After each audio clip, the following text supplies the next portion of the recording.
News नशा, आदत हर खबर की। नमस्कार दोस्तों, मैं प्रिंस गौर। आज सदन में प्रधानमंत्री नरेंद्र मोदी राहुल गांधी के भाषणों का जिक्र करते हुए कांग्रेस को और राहुल गांधी को जवाब दे रहे थे।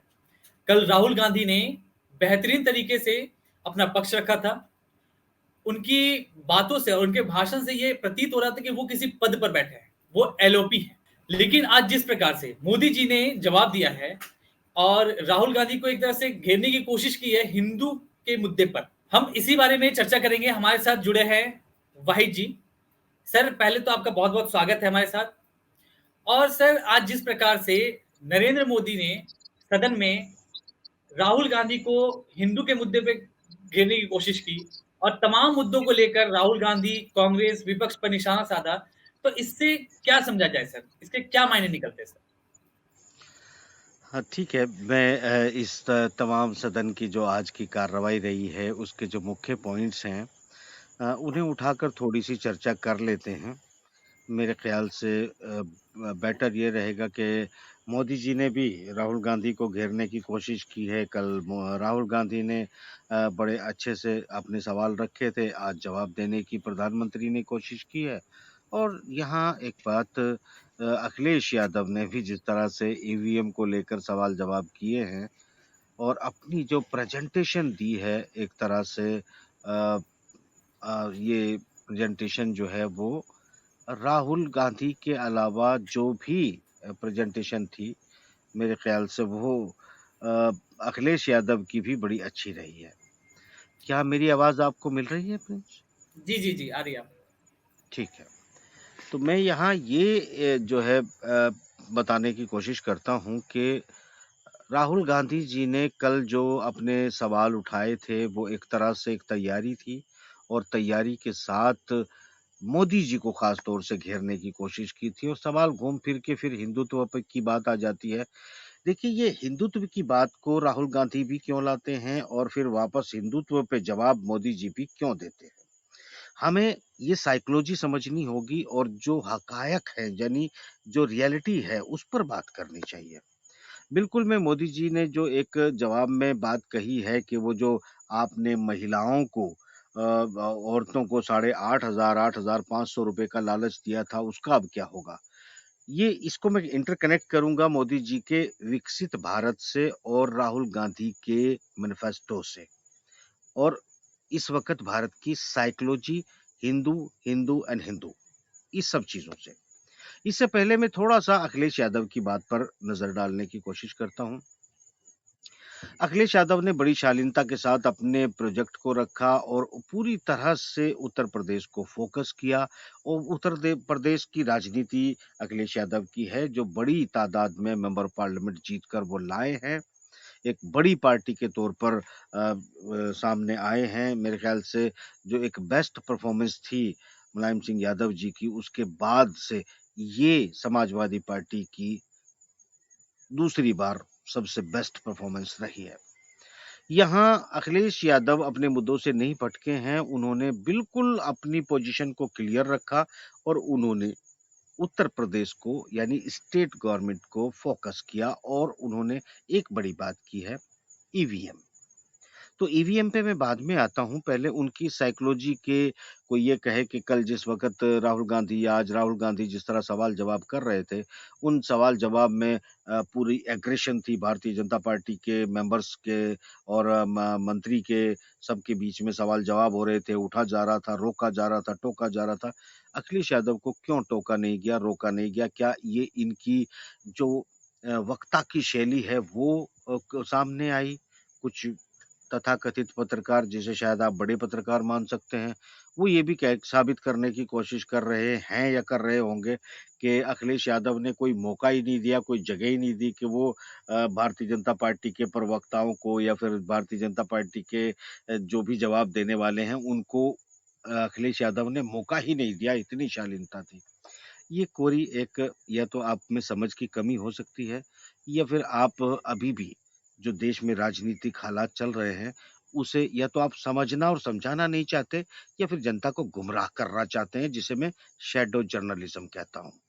असल बात सुनिएगा क्या है।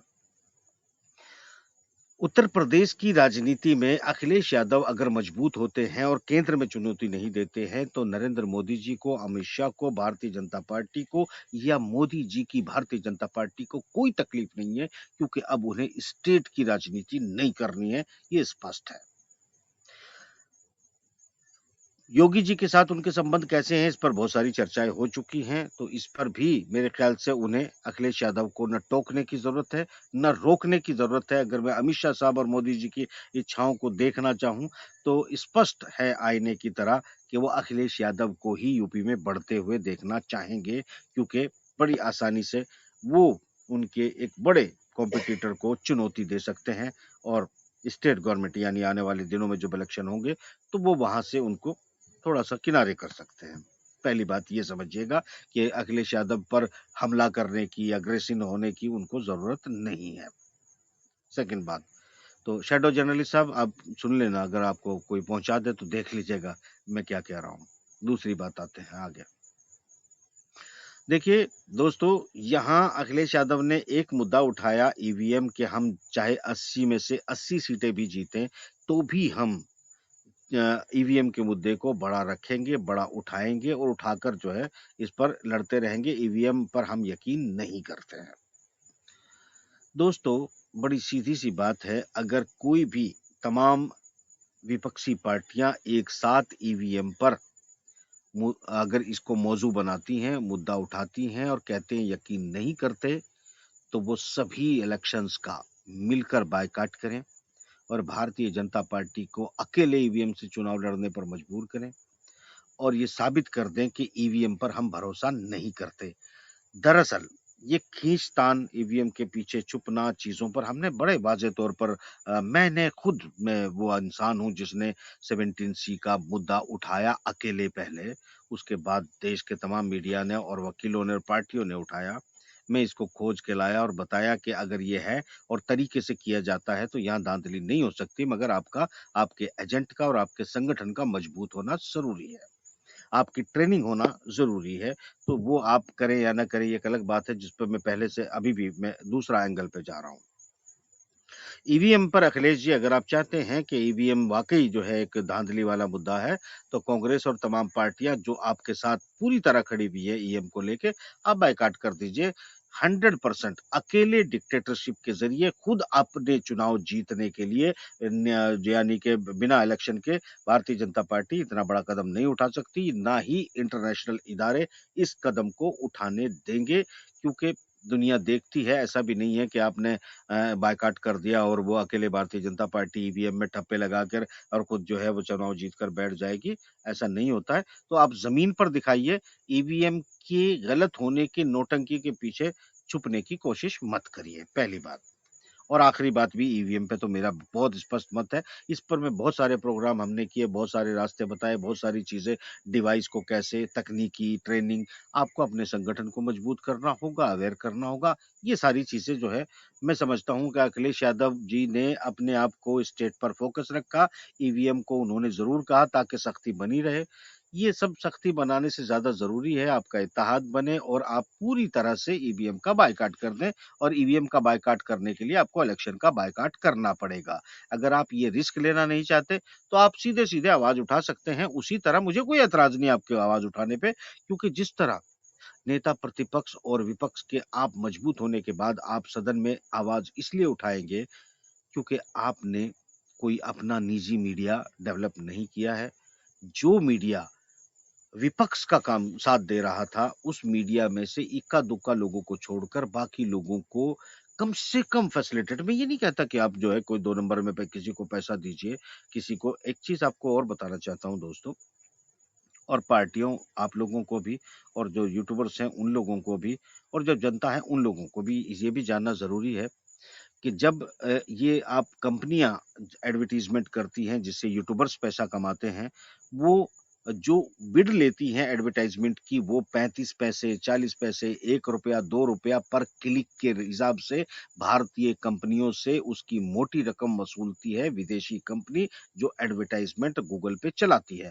और जब ये यूट्यूबर्स उसको ऐड के रूप में इनके कंटेंट पर चलाया जाता है, तो 1 पैसे का 14वाँ हिस्सा, 1 पैसे का 5वाँ हिस्सा, 1 पैसे का 3वाँ हिस्सा, इस तरीके से बहुत मिनिमम पेमेंट यानी विदेशी लोगों को जाता है।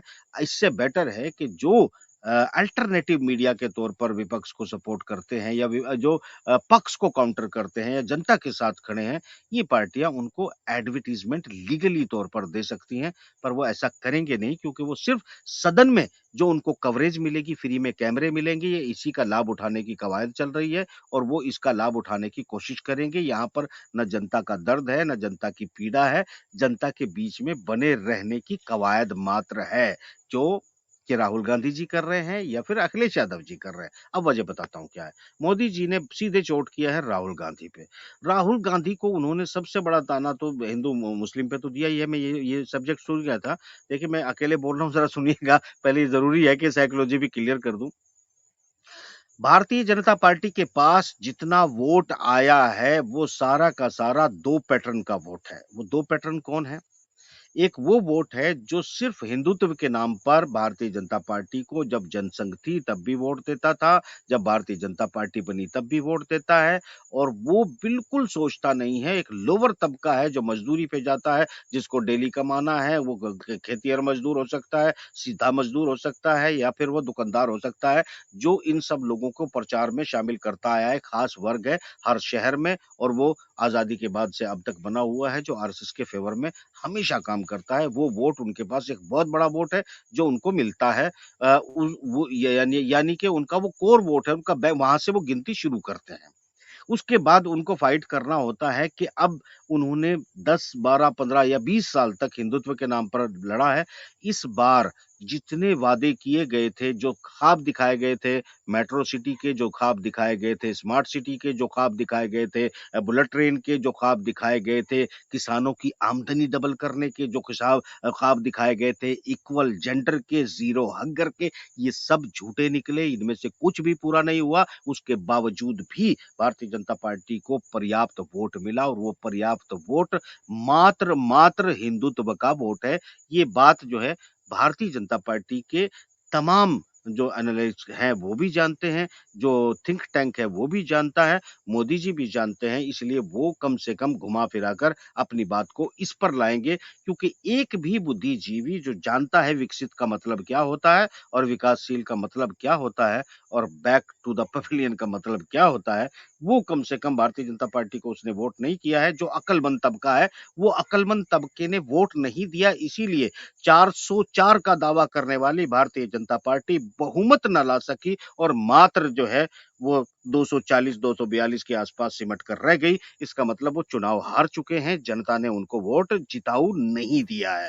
तो कुल मिलाकर जो उनके पास वोट है, वो सिर्फ़ वो वोट है जो कम एजुकेटेड है या फिर वो अपने आप को एजुकेटेड तो समझता है, मगर सच्चाई वो जान नहीं पाता है और वो उसके उसके लिए बहुत आसान है हिंदुत्व के मुद्दे को उठाकर उसको घेरे रखना। वो पिछले 50 साल पहले भी घिरा हुआ था, अगले 50 साल तक भी उस पर टिका रहेगा। तो ये स्पष्ट है। अब विपक्षी पार्टियाँ जो काउंटर तैयार किया था राहुल गांधी ने, बड़ा मैंने कहा था सर कि सर इस आपने बीच कहा में है कि सर मेरी आवाज जी, सुन पा रहे हैं? सर जी, मैं इस बीच एक सवाल आपसे पूछना चाहूंगा। जिस प्रकार से अखिलेश यादव ने पहले ईवीएम का मुद्दा उठाया, फिर हाँ, उनकी अखिलेश के बाद उनकी ही पार्टी के सांसद लालजी वर्मा जो अंबेडकर नगर से सांसद है, उन्होंने चुनाव आयोग को घेरने की कोशिश की। तो सर जी। अभी भी ये जो मुद्दा है, ईवीएम का मुद्दा, चुनाव आयोग का मुद्दा, अभी भी विपक्षी पार्टियों के जहन में है और अभी भी विपक्षी पार्टी ईवीएम और चुनाव आयोग पर पूरी तरह से विश्वास नहीं कर पा रहे हैं। तो इसमें क्या क्या कहेंगे सर?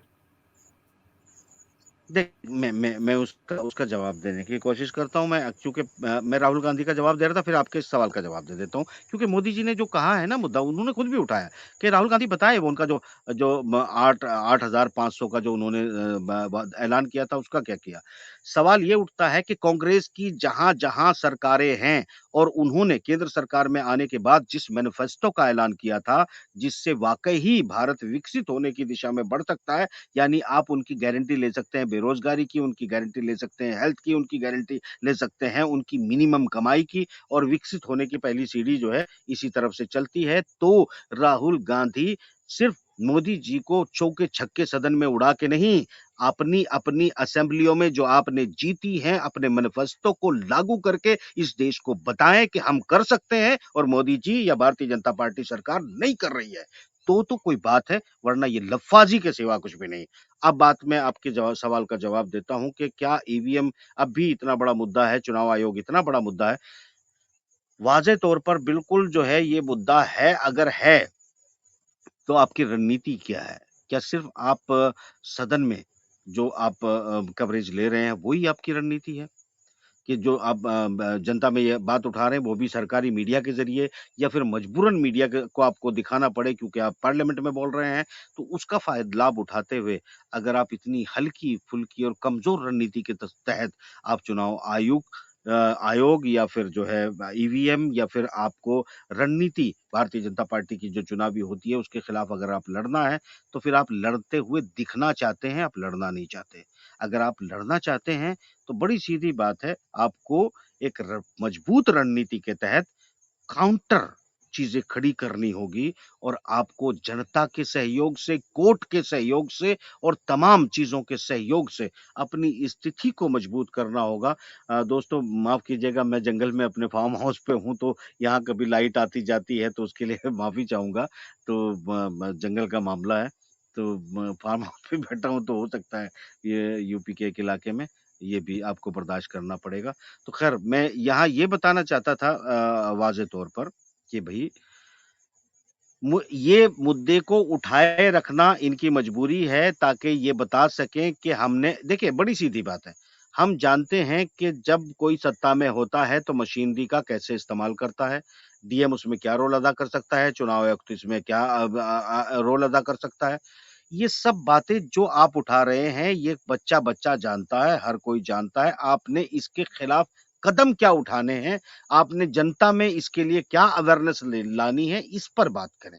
आप एक काउंटर पार्ट मीडिया किस तरीके से देखिए माफ़ करना, आपको एक बात बताना चाहता हूँ मैं जनाब, समझिएगा कि जो ये नहीं समझ पा रहे हैं या समझना नहीं चाहते या फिर कोई बड़ी मिलीभगत है, बड़ी सीधी बात है। ये जानते हैं कि एक तकरीबन 15 से 16% भारतीय जनता पार्टी मोदी जी का जो वोटर है, वो सिर्फ मीडिया के झूठ के कारण है। ये एक ऑरा डेवलप करते हैं और माफ़ करना ये सिर्फ भारतीय जनता पार्टी का जो वो वोटर है, जो मीडिया के ज़रिए जो है इन्फ्लुएंस होता है, जो मीडिया के झूठ पर भरोसा कर लेता है, वो आपके मीडिया के मैनिपुलेशन के ट्रैप में भी आ सकता है, अगरचे आप लाना चाहें तो। और अगर आप नहीं लाना चाहते हैं, तो इसका मतलब आप एक फिक्स मैच खेल रहे हैं और इस तरह के इल्ज़ाम मैं लगाता रहा हूँ, लगाता रहूँगा। क्योंकि मैं अंतर्राष्ट्रीय सिनेरियो को देखता भी हूँ, समझता भी हूँ, जानता भी हूँ। वो अलग बात है कि मेरे देश की जनता अभी बहुत दूर है उन बातों को समझने में। आप मोदी जी को अभी रशिया जाना है और इधर इज़राइल में जो कुछ चल रहा है वो बड़ा खतरनाक सिचुएशन बन चुकी है। यहाँ बहुत चीज़ें बदल चुकी है और बहुत चीज़ें बदलने के बाद अगर हम देखें तो हम आगे क्या बदलने जा रहा है, अगर अगला कोई प्रोग्राम होगा तो मैं ज़रूर बताऊँगा कि आगे किस तरह राइट जी एंड सर। लेफ्ट हो सकता है। जी बट ये सर, है जी कि सर। देश की जनता का मनोरंजन अच्छा हो रहा है। देश की जनता का मनोरंजन पार्लियामेंट में किया जा रहा है और ये देश की जनता का जो मनोरंजन किया जा रहा है, सिर्फ़ मनोरंजन ही है। इसका सच्चाई और सच्ची लड़ाई से कोई लेना-देना नहीं। इस बार विपक्ष काफ़ी मजबूत है सर सदन में, तो इस बार हमें काफ़ी मजबूती से मुकाबला देखने को मिलेगा, दोनों एक बात काफ़ी एक बात पक्ष। मैं आपको बता दूँ, ये एक अफ़वाह है कि विपक्ष बड़ी मज़बूती के साथ लड़ रहा है। मैं ये बता दीजिएगा कि अगर कोई बिल पार्लियामेंट में आता है, लोकसभा में आता है, तो क्या विपक्ष उसको रोक सकता है? नहीं रोक पाएगा। बहस करना चाहता है, ज़रूर कर पाएगा। मगर बहस भी तब तक कर पाएगा अगर हम स्पीकर महोदय की तमाम चीज़ों को पहले से दे जानते हैं, तो वो आज भी इनको सस्पेंड करके बाहर बिठा सकते हैं और बिठाने के बाद आप इनका कुछ भी नहीं कर सकते। तो वो जब तक बोलने देना चाहते हैं, जैसे अखिलेश यादव को आज पूरी तरह चुपचाप उन्होंने बोलने दिया, उनकी इच्छा थी कि बोलने दिया। वो चाहते थे कि यूपी में इस तरह की बातें हों और यूपी पर इस तरह का मामला हो तो उन्होंने होने दिया। अगर वो चाहते नहीं बोलने देना है तो नहीं बोलने देते। ये सिर्फ कहने की बातें हैं कि विपक्ष पार्लियामेंट में मजबूत है। विपक्ष पार्लियामेंट में इतना मजबूत नहीं है कि सरकार की नीति, रणनीति, बिल, ऑर्डिनेंस को बदलवा सके। अगर ये नहीं कर सकता तो उसके मजबूत होने से सिवाय 5 साल अगले आप लफाजी करने के अलावा कुछ भी नहीं कर सकते। और अगर आप कुछ कर दें, अपने मजबूत होने के नाते आप दिखा दें कि कोई भी आपने बिल रोक दिया है, कोई कानून लागू होने से रोक दिया है, मोदी जी की इच्छाओं के विपरीत आपने किसी कानून को पास करा दिया, तब तो आपके मजबूत होने का कोई मतलब है। वरना सिर्फ लोकसभा के अंदर मनोरंजन लोगों का करना और अपनी पॉलिटिक्स को स्टैंड करे रखना। लोगों, मैं जानता हूं कि भारतीय बहुत सारे पत्रकार मुझ पे गुस्सा करेंगे, बहुत सारे पार्टी के लोग मुझ पे गुस्सा करेंगे, पर भाई साहब मैं सच बोल रहा हूं। क्या आप बड़ी स्पीच दे रहे हैं, मैं तो कह रहा हूं राहुल जी, आपने जो मैनिफेस्टो जारी किया था, आपके कई स्टेट में हुकूमतें हैं, आप उसको वहां पर लागू करिए। आप बेरोजगारी का वो 8,000 का 8,500 का सिस्टम आप लागू करके दिखाइए। अखिलेश जी, अगर आप ईवीएम पर जी भरोसा सर। नहीं करते हैं तो आप पूरी तरह से उसका बायकॉट करके दिखाइए। अब जनता को सड़कों पे लेके आइए। ये सब बातें जमीन पर हमको दिखाइए। पार्लियामेंट में लूफे, पार्लियामेंट में मजबूत होकर आप कवरेज लेने को अगर देश का विकास मानते हैं और कवरेज लेने को अगर आप ये मानते हैं कि इसके जरिए आप जनता को अवेयर कर लेंगे, तो माफ करना, ये सिर्फ जो है वो मीडिया जो आपके खिलाफ काम करता है और आपकी हर पॉजिटिव बात को नेगेटिव करके समझा देता है इस देश की जनता को, वो मौजूद है, मौजूद रहेगा। थोड़ी बहुत अपने पास आपकी व्यूवरशिप को लाकर फिर से गुमराह करने के लिए थोड़ा बहुत इस सरकार के खिलाफ जाएगा, ताकि आपके लोग इसे देखने लगे और वो जब आपके लोग फंस जाएं तो फिर ये आपके नेगेटिव करें। तो कुल मिला के आप मुझे माफ करना, राहुल गांधी के पास, कांग्रेस के पास, किसी जी सर, अब विपक्षी पार्टी के पास कोई ये मजबूत रोड मैप नजर नहीं आ रहा है। सर, ये देखने वाला, काफी दिलचस्प होगा कि मॉनसून सत्र में विपक्ष किस तरह मजबूत दिखता है। इन तमाम जानकारियों के लिए आपका बहुत बहुत धन्यवाद सर। आगे भी चर्चा आपसे चलती रहेगी। धन्यवाद। और आप हमसे जुड़े रहने के लिए सब्सक्राइब करें YouTube पर, फॉलो करें Twitter पर और लाइक करें Facebook पर। और ज्यादा जानकारी के लिए आपको टाइप करना होगा सिर्फ न्यूज नशा।